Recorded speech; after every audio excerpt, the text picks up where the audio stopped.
today on this hot Monday afternoon. I hope you've had a great Monday.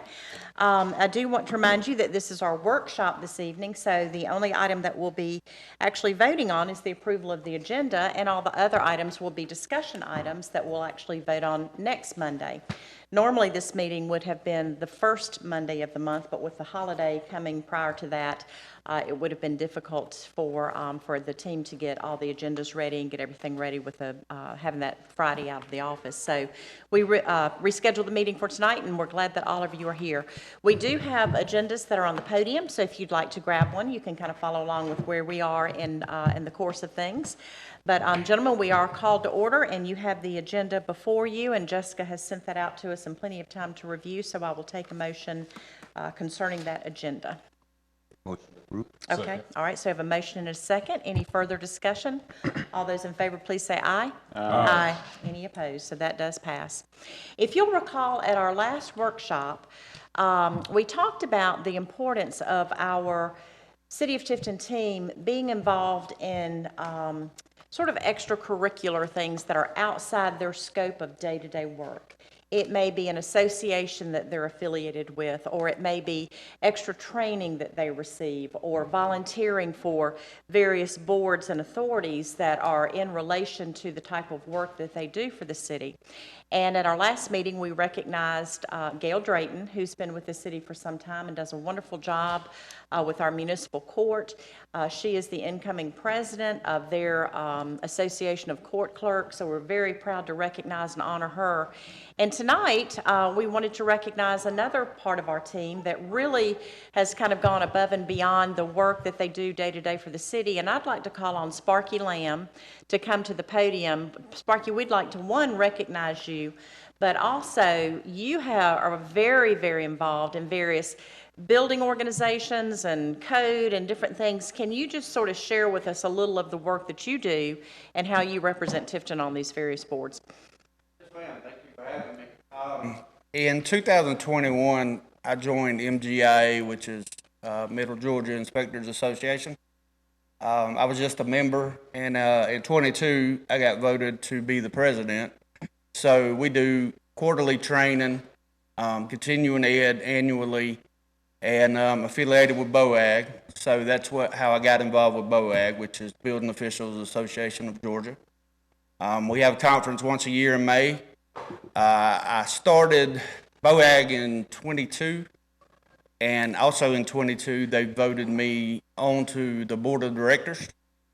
So then I did the education there and the continuing ed, and then I got a chance from Mark McLeod with ICC.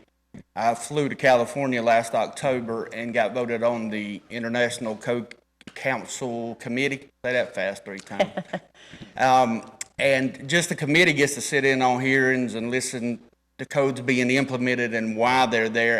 As an inspector, it will frustrate you on codes that you don't understand and you don't understand why it's there, but to sit in on these action hearings, it teaches you a lot about the safety of the community and codes. And then I got voted on the board of directors last month in Athens to Region 8 ICC, and that is Georgia, Tennessee, North Carolina, and South Carolina. So it's all continuing ed, it's all quarterly meetings until we have 2 big conferences of ICC, one in Orlando and one in this year's Cleveland. So I'll be going there in October and listening to the action hearings and all. But yeah, just enjoy doing my job and meet new people. Well, we really appreciate you doing that. And the point of recognizing these individuals that are part of our City of Tifton team is to let our community know that your involvement makes you a better public servant. Yes, ma'am. Because you are exposed to other communities and what they do, and other, in your case, code officials and building officials. And like you said, you're getting kind of behind the scenes look of how various ordinances and laws are created. So that helps you to be a better public servant in the role that you serve the city of Tifton in. So we're really appreciative of the work that you're doing and that extra work. It's time away from your family. It's extra time on the job, so to speak, but it pays off, I think, in so many ways for the citizens of this community, the businesses and the property owners, when we have such expertise that serves our community. Did any of you gentlemen have any questions or comments of Sparky and the work that he does and as the building official? I want to say I appreciate the work. I do too. I think he does a phenomenal job. We're lucky to have him. And you have your family with you this evening, although now they've stepped out. Have they?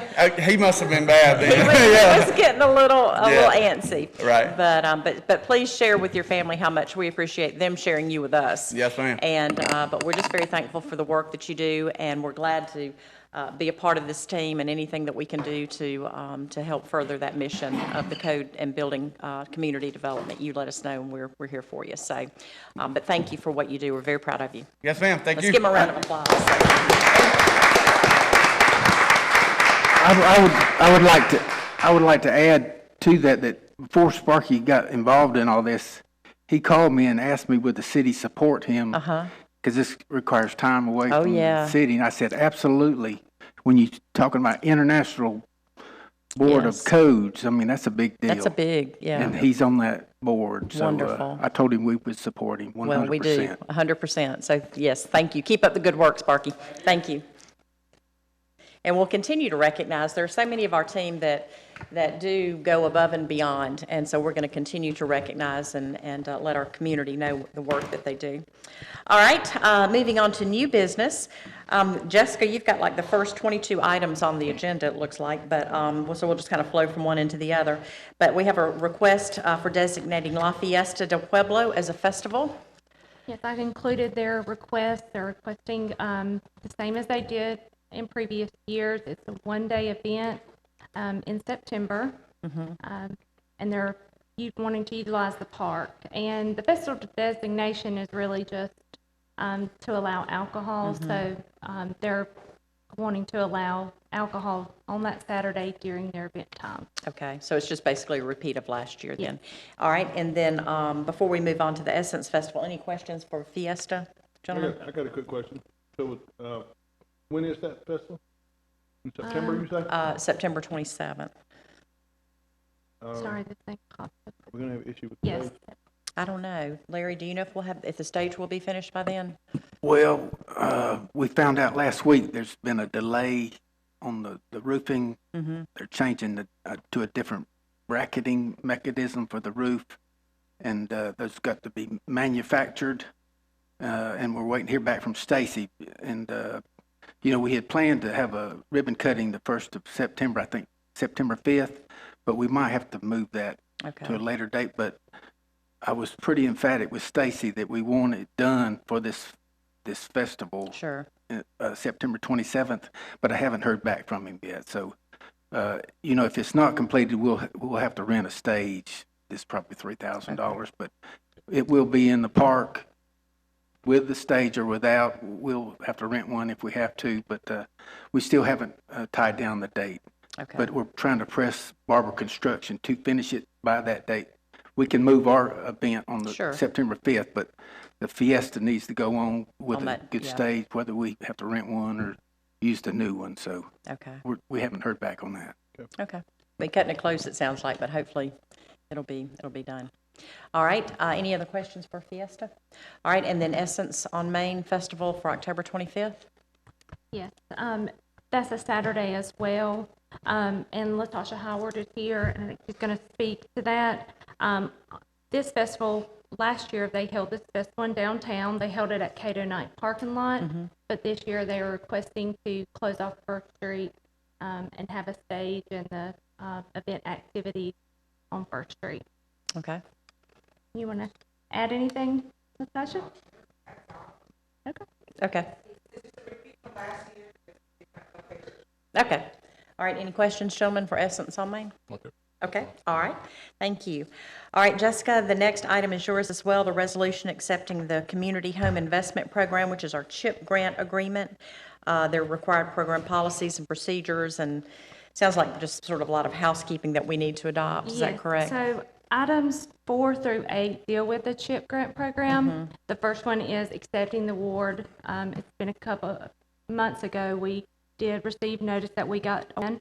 So this is for the rehabilitation of their home. We've expanded that target area.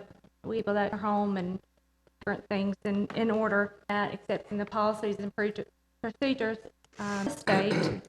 And the next ones are home eligibility. The state makes, the LAP is a land, so that is if they speak Portuguese